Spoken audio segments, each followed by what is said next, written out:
मध्य प्रदेश का रीवा लोकसभा सीट इंतहाई अहमियत का हामिल है। यहां कभी बीजेपी का दबदबा होता है तो कभी कांग्रेस के उम्मीदवार बाजी मार ले जाते हैं। यहां बीएसपी के उम्मीदवार भी काफी दम बनाते हुए दिखाई देते हैं। यहां के राय दहिंदगान का कब मूड बदल जाए कुछ कहा नहीं जा सकता। अब देखना यह होगा कि यहां के वोटर्स बीजेपी का कमल खिलाते हैं या कांग्रेस का हाथ थामते हैं या फिर हाथी की सवारी को तरजीह देते हैं। विंध्य की सियासत का मरकज रीवा रहा है, जहां के व्हाइट टाइगर की दहाड़ पूरी दुनिया में गूंजती है।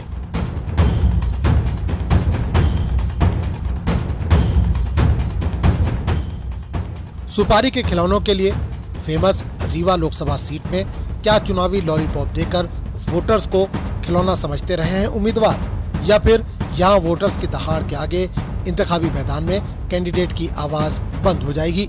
रीवा लोकसभा सीट का सियासी तानाबाना लीडरों को भी पानी पिला देता है।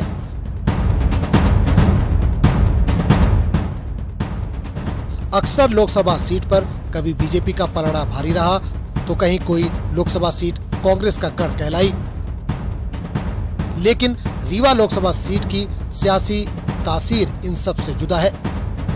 यहाँ वोटर्स का मिजाज थोड़ा अलग है, जो कभी कांग्रेस को जाता है तो कभी बीजेपी का कमल खिलाता है। यही नहीं, बीएसपी का भी इस सीट पर अच्छा खासा होल्ड है। इस सीट पर किसी एक पार्टी का दबदबा नहीं है।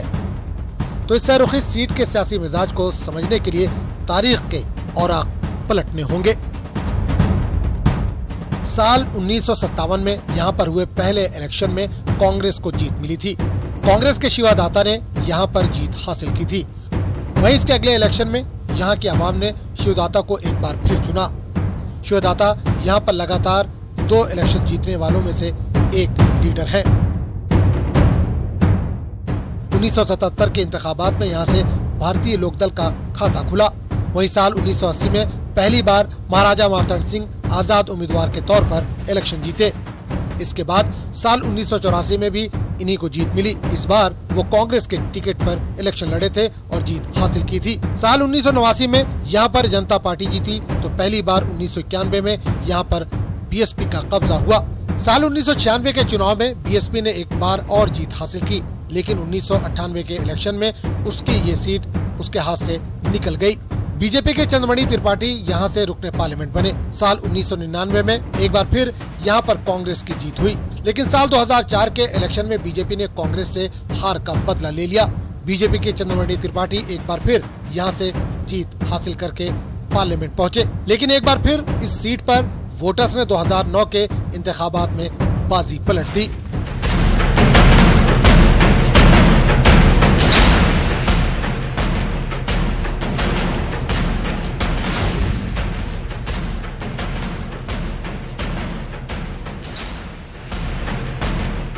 दो 2009 में बीएसपी के देवराज सिंह पटेल की जीत के बाद 2014 के लोकसभा इंतखाबात में सवाल था कि ये सीट बीजेपी के कब्जे में जाएगी या फिर कांग्रेस के, या एक बार फिर बीएसपी यहाँ पर काबिज होगी।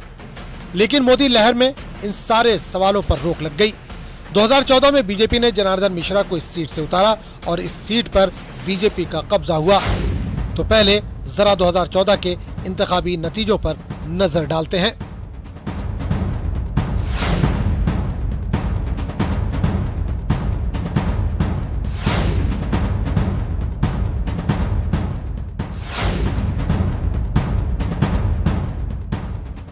यानी कुल मिलाकर देखा जाए तो इस पार्लिमानी हलके पर कांग्रेस को 6 बार, बीएसपी 3 बार और बीजेपी को 3 बार जीत मिली है। कांग्रेस और बीजेपी दोनों ही सीट पर ब्राह्मण चेहरे को मैदान में उतारती हैं। 3 बार इस सीट पर जीतने वाली बीजेपी ब्राह्मण चेहरे के दम पर ही जीतती है। रीवा लोकसभा सीट के तहत असेंबली की 8 सीटें आती हैं। रीवा, सिमरिया, गुड़, देवतालाब, मनगवा, मऊगंज, थ्योथर और सिरमौर।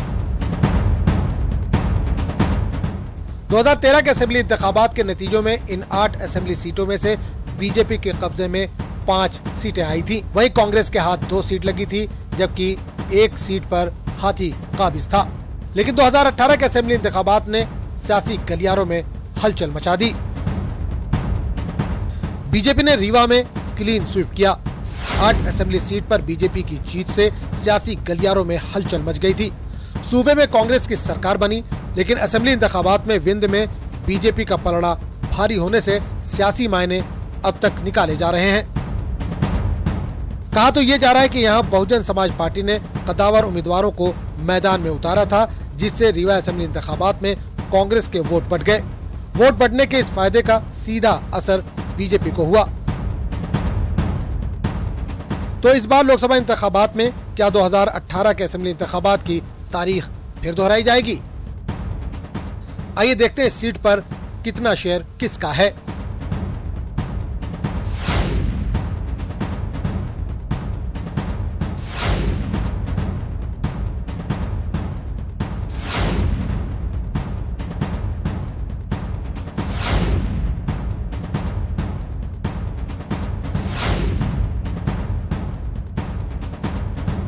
यहाँ ब्राह्मण और ठाकुर वोट बैंक फैसला कुन साबित होते हैं।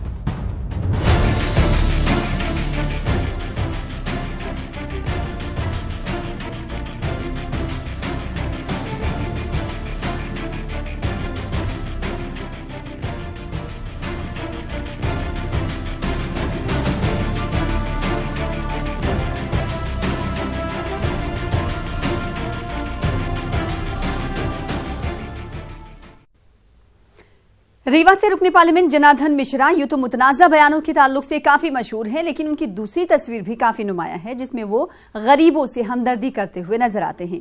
दावा किया जाता है कि उन्होंने सफाई, तालीम और तरक्की के मैदान में काफी काम किए हैं, लेकिन हम नेताजी के दावों की तहकीक करेंगे और देखेंगे कि नेताजी की बातों में कितना दम है।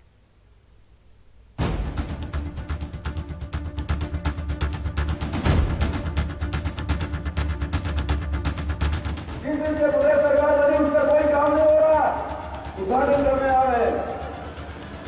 मैंने उन्हें बता दिया है कि उद्घाटन करने का कोई मीनार अधूरे काम के आएगा तो जूता करके खा करके जाएगा। जो कोई गड़बड़ करेगा वो मारा जाएगा। 15 साल से पहले का काम शुरू हो जाएगा। जनार्दन मिश्रा के बिगड़े बोल की ये सबसे ताजा तस्वीर है, जब रीवा में लोकसभा इंतखाबात की तैयारी के दौरान मिश्रा जी अपना आपा खो बैठे। वक्त पर काम पूरा नहीं करने वाले मुलाजमीन और अफसरों को जूते मारने का माइक से फरमान जारी कर दिया। ये कोई पहला मौका नहीं है जब रुकने पार्लियामेंट जनार्दन मिश्रा ने मुतनाज़ बयान दिया हो। इससे पहले भी वो कई बार इस तरह के बयानात जारी कर चुके हैं।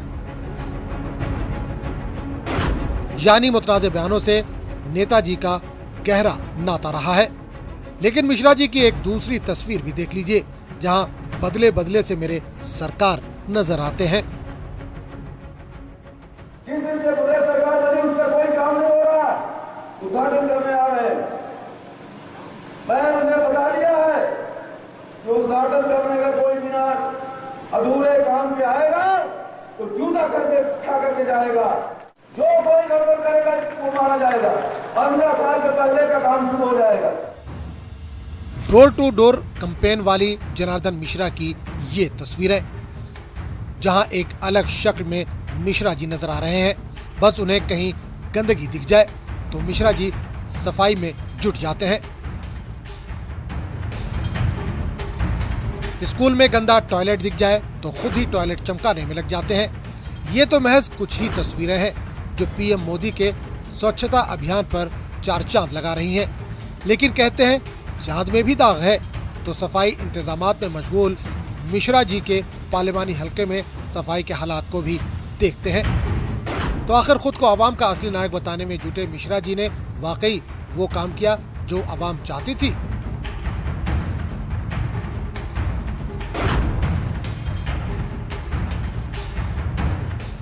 शिक्षा को उठा लीजिए, आज शिक्षा माफिया पूरी तरह से हावी है। स्वास्थ्य को उठाइए तो रीवा में 200 बेड का संजय गांधी हॉस्पिटल, वहाँ डॉक्टरों की कमी, कॉलेजों में प्राध्यापक की कमी। रुकने पार्लियामेंट जनार्दन मिश्रा के सियासी सफर पर नजर डालें तो जनार्दन मिश्रा बीजेपी के जिला सदर रह चुके हैं। 2014 में लोकसभा इंतखाबात पर पार्टी ने जनार्दन मिश्रा को अपना कैंडिडेट बनाया था और पार्टी का ये दाव सही निकला। जनार्दन मिश्रा ने कांग्रेस के सुंदर लाल तिवारी को 1,68,726 वोटों से शिकस्त दी। कचरा गाड़ी लेकर डोर टू डोर कलेक्शन करने के चलते सुर्खियों में रहे जनार्दन मिश्रा का दावा है कि उन्होंने अपने पार्लिमानी हलके में करोड़ों रुपए से ज्यादा की लागत के तरक्याती काम किए हैं। 64 साल के जनार्दन मिश्रा 2014 का इंतखाबात जीतकर पहली बार रुकने पार्लियामेंट बने। जनार्दन मिश्रा ने वकालत की पढ़ाई की है। पार्लियामेंट में जनार्दन मिश्रा की मौजूदगी 92% रही। इस दौरान 36 बहस में उन्होंने हिस्सा लिया। पार्लियामेंट में उन्होंने 144 सवाल भी किए। फ्लाइट में मोबाइल के इस्तेमाल, क्लाइमेट चेंज, नए IIT खोलना जैसे अहम मुद्दों पर उन्होंने सवाल किया। जनार्दन मिश्रा को उनके हलके में तरक्याती कामों के लिए 25 करोड़ रुपए मंजूर हुए, जो कि सूद की रकम मिलाकर 26.05 करोड़ हो गई थी। इसमें से उन्होंने 23.38% खर्च किया।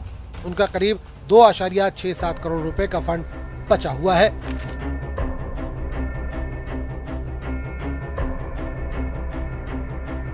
रीवा लोकसभा सीट ऐसी सीट है जिस पर किसी पार्टी का दबदबा नहीं रहा। इस सीट में शामिल 8 असेंबली सीट में बीजेपी का कब्जा होने से क्या ये लोकसभा इंतखाबात कांग्रेस के लिए मुश्किलें पैदा कर सकते हैं? असेंबली चुनाव में कांग्रेस का मुजाहरा विंध्य में सबसे खराब रहा, तो आखिर वो कौन से चेहरे हो सकते हैं जिस पर कांग्रेस अपनी नैया पार लगा सकती है? कांग्रेस से महाराजा पुष्पराज सिंह का नाम चल रहा है, जो एसपी में शामिल हो गए थे लेकिन फिर कांग्रेस में लौट आए हैं। टिकट की दौड़ में कांग्रेस के दावेदारों में दूसरा नाम है इंजीनियर राजेंद्र शर्मा का। वहीं बीएसपी में जयवीर सिंह सेंगर का नाम सबसे आगे चल रहा है, जबकि बीजेपी में जनार्दन मिश्रा के नाम के साथ ही रीवा से रुकने असेंबली राजेंद्र शुक्ला और नौजवान लीडर गौरव तिवारी का नाम सुर्खियों में है। तो इंतखाबी बिगुल बच चुका है। इंतखाबी जंग में पार्टी के अंदर मचे टिकट के घमासान में कौन सा दावेदार बाजी मारेगा, इसके लिए थोड़ा सा इंतजार करना पड़ेगा।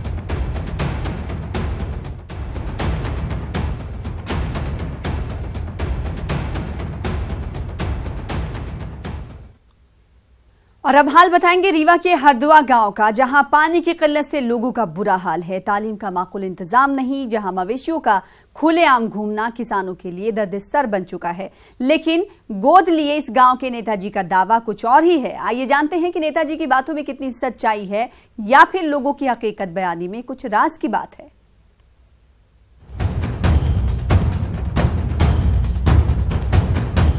नेताजी की क्या गजब की तस्वीरें हैं। ऐसी तस्वीरें कि इनसे ज्यादा पब्लिक का कोई हिमायती हो ही नहीं सकता। कभी कचरा ढोने की तस्वीरें, तो कभी टॉयलेट साफ करने की तरकीबें, कभी बच्चों को नहलाने की तस्वीरें, तो कभी मोची की दुकान पर उसके दर्द को प्यार भरी बातों से सीने की तस्वीरें।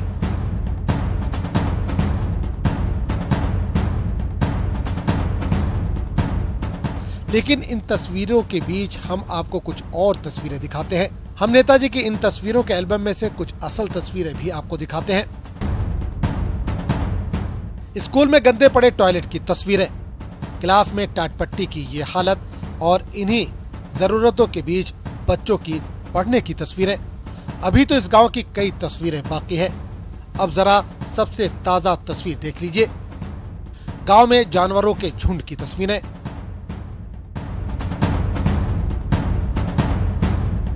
ये तो बस शुरुआत है।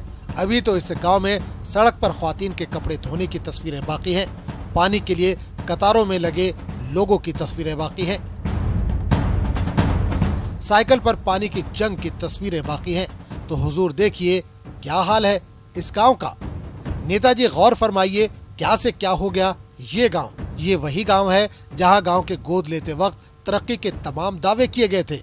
5 साल में गांव की सूरत हाल तब्दील करने का, बदलने का वादा किया गया था, लेकिन हकीकत के आईने में हरदुआ गांव का जो अक्स नजर आया, वहां हाथ लगी तो सिर्फ लोगों की नाराजगी। शिक्षा का स्तर यहाँ नगण्य, कुछ न को पढ़ा न लिखा, कुछ नहीं करे यहाँ।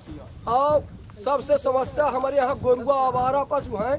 किसान रात भर जागा थी और सब खेती ताऊ चले ली थी। तो हमारे यहाँ सबसे बड़ी आवारा पशु है। काम यह करवाएं साहब कि या गोद में लिहिन ढर्रन के नाप कर आते, ढर्रन के नाप कहाँ नहीं भाई। रोडन में काम कहूँ नहीं लगाया है, न कहूँ का सफाई भाई, कहूँ कुछ काम ही नहीं आया। काम नहीं, पानी की इतनी बुरी स्थिति है कि आदमी का कहावत है 2-2 किलोमीटर डब्बा लेकर जा रहा तब पानी पीने के लिए आ रहा। काली ही नहीं कहे ऊंचा के दया हमारी नहीं यहाँ गोद में ही 10 साल लड़का भी कलांग रहा है भाई, और कुछ नहीं, कुछ काम नहीं हुआ। कुछ काम नहीं, आप अंदर घुस के देख ले ना कि क्या काम है, रोड नाली लाइट बिजली कुछ हो तो देख ले, कुछ नहीं है। कुछ नहीं है। शिक्षा उच्छा की क्या व्यवस्था? कुछ जीरो, बिल्कुल जीरो शिक्षा। पानी तो बिल्कुल यहाँ इतना संकट है कि ये मिला कि मध्य प्रदेश में कहीं नहीं होगा। हरदुआ गांव को जब आदर्श ग्राम के तहत गोद लिया गया था तो सबकी आंखों में उम्मीद की एक किरण थी। इस बात की उम्मीद कि गांव की तस्वीर बदलेगी और बदलेगी गांव वालों की तकदीर। लेकिन यहां पानी के लिए लगी लोगों की लंबी लंबी लाइनों ने तरक्की के दावों को धो डाला है। जहां 2 किलोमीटर दूर से पानी के लिए रोज लोगों को यूं ही मशक्कत करनी पड़ती है, यूं ही लड़कियां साइकिल पर पानी ढोने को मजबूर नजर आती हैं। हालत यह है कि पानी की किल्लत के चलते सड़क पर ही कपड़े धोने के लिए गांव की ख्वातीन मजबूर हैं। यहां तक कि सड़क पर ही उन्हें नहाना पड़ता है। जहां भी देखिए आपको साइकिल पर पानी ढोते लोग नजर आ जाएंगे। सोचिए अगर अभी ये हाल है तो गर्मी में हरदुआ के लोग कैसे रहते होंगे। हुजूर आप भी देखिए। कहते हैं बिन पानी सब सून, तो आखिर जनार्दन मिश्रा ने पानी की परेशानियों से निजात दिलाने के लिए क्या किया, अपने गोद लिए गांव को कौन सी सौगात दी, तो आइए आपको उसका भी दीदार करा देते हैं। आपको इस गांव में एक पानी की टंकी भी नजर आएगी, लेकिन ये टंकी गांव वालों के लिए महज एक ख्याली पुलाव है। जहां टंकी तो है लेकिन टंकी में पानी नहीं। वादे की तरह ये भी खोखली है। इस खाली टंकी की तरह ही अब जरा स्कूलों का रुख करते हैं, जहां इन्हीं सड़कों से गांव में जाना पड़ेगा। जहां गांव में सड़कें तो बनाई गई, लेकिन इन सड़कों की हालत बुरी है। जहां आप थोड़ी दूर चलेंगे तो सड़क पूरी तरह से गायब हो जाएगी और असली चेहरा इसका नजर आएगा। तो चलिए इन्हीं सड़कों से गांव में चलते हैं, जहां क्लास की हालत देखकर आप समझ सकते हैं कि मास्टर साहब पढ़ाई को लेकर कितने संजीदा होंगे। तो आखिर मास्टर साहब कितना फोकस कर रहे हैं पढ़ाई पर। इस क्लास से निकलकर दूसरे क्लास में चलते हैं, जहां इन टूटी कुर्सी के बीच मैडम जी बच्चों को ABCD पढ़ा रही हैं। तो ऐसे ही पढ़ेगा और बढ़ेगा इंडिया। हुजूर देख लीजिए। शिक्षा और स्वास्थ्य की क्या व्यवस्था? न स्वास्थ्य की कोई व्यवस्था है, न शिक्षा की कोई व्यवस्था है। शिक्षा की कोई व्यवस्था नहीं। 12 बजे यहाँ प्रार्थना होता है। शिक्षक कभी 12 बजे, कभी 1 बजे, कभी का कहावत है 4 बजे ऐसे आते हैं। आप लोग शिकायत नहीं करते इसकी? हम लोग क्या करेंगे शिकायत करके, हमारा कोई सुनता है? विकास के तमाम दावे यहाँ खोखले हो रहे हैं। ये दादा गुस्से में तो इतना लाल पीले हो गए कि नेताजी को ही ललकार रहे हैं। यहाँ तक कि उन्हें खुला चैलेंज दे रहे हैं। इस बार यहाँ से इलेक्शन लड़ा तो आपकी खैर नहीं। एक बार फिर आप सुनिए। क्या फेत्ता भा कि तलाय का गहरी करन भा अया खा पटाइन जहाँ ठाड़ हैं यही स्कूल फिर बनवाए पर टंकी बन गए हो गए काम का हमका जानकारी है। समस्या क्या है? अरे समस्या तो हमारे वर्तमान में बहुत का है। मवेशी जो है गोरू वगैरह चरा थे, इस सगली खेती खाए लेते, मड़ाई देख ली जा सगले खेत में बनी है। एखर कौनो प्रावधान नहीं, न संसद महोदय से भा, न पंचायत से भा, न अपना के विधायक से भा, न ब्लॉक से भा। हो गया कौनो मनाई खुश नहीं है उनके काम से, बिल्कुल क्यों नहीं है खुश। हाँ 1 रुपया का नहीं संसद के यहाँ ठाड़ हो जाए तो 5 वोट नहीं पा सके हर दुआ में। हले तक खुश है जनता यहाँ क्या। अतिक्रमण के चपेट में पूरा गांव है और हमने कलेक्टर महोदय से भी सांसद आदर्श ग्राम की मीटिंग में सांसद जी के सामने ये मुद्दा उठाया कि चूँकि निर्माण कार्य करने के लिए कहीं स्पेस नहीं मिल पा रहा है। तहसीलदार को हमने 5 बार आवेदन दिया, राइटिंग में दिया, आश्वासन दिया, 1 आध बार टीम भी गठित हुई, लेकिन सिर्फ फॉर्मेलिटी हुई। पानी का तो घोर संकट है और पानी के वाटर लेवल नीचे है। एक यहाँ टैंक बना है लेकिन उसमें पानी तो उसमें पानी नहीं, उसका निर्माण भी बंद है। हरदुआ में यह गुस्सा हर एक शख्स की जुबान से फूट रहा है। करीब 600 आबादी वाले इस गांव में चाहे बात पानी की हो या तालीम की, सारी कहानियां आदर्श ग्राम की कहानियां बयान करती हैं। गांव में बिजली की परेशानी को दूर करने के लिए सोलर लाइट भी लगाई गई, लेकिन सोलर लाइट भी लोगों की जिंदगी में रोशनी नहीं ला सकी। यहाँ अस्पताल में डॉक्टर नहीं है, लोगों को इलाज के लिए रीवा जाना पड़ता है। इन तमाम मुद्दों के बीच इस गांव की एक और तस्वीर है जो लोगों का जी का जंजाल बनी हुई है, जहां किसानों को अपनी फसल बचाने के लिए रात रात भर जागना पड़ता है। आवारा जानवरों के झुंड से फसल को नुकसान हो रहा है, लेकिन इसके लिए भी गांव में कोई ठोस कदम नहीं उठाए गए। इस गांव में 90% लोग नेताजी के काम से खुश नजर नहीं आए। यानी यहाँ इस गांव में नेताजी ने काम तो करवाया, लेकिन वो आधा अधूरा ही है। सोलर लाइट दी गई, लेकिन वो भी रोशनी नहीं कर पा रही है। पानी की टंकी लगवाई गई, लेकिन पानी नहीं। सड़क बनवाई गई, लेकिन वो भी मुकम्मल नहीं और टूटी फूटी। हाँ, इस गांव में तालाब एक जरूर बनवाया गया और इस तालाब की मिट्टी से मैदान बनाया गया है। इस गांव की बदहाली में हम जिस जख्म का जिक्र करने वाले हैं, उस जख्म ने इस गांव को तरक्की से दूर कर दिया है, और वो है नशाखोरी। नशे की जद में आने से गांव का माहौल काफी खराब हो रहा है, लेकिन इस जानिब भी कोई ध्यान नहीं दिया गया। तो नेताजी ऐसी कौन सी तस्वीर है जो आप लोगों के सामने लेकर जाएंगे, जो आपके तरक्की के मिशन की तस्वीरों से मैच खाती हो? सोचिएगा जरूर।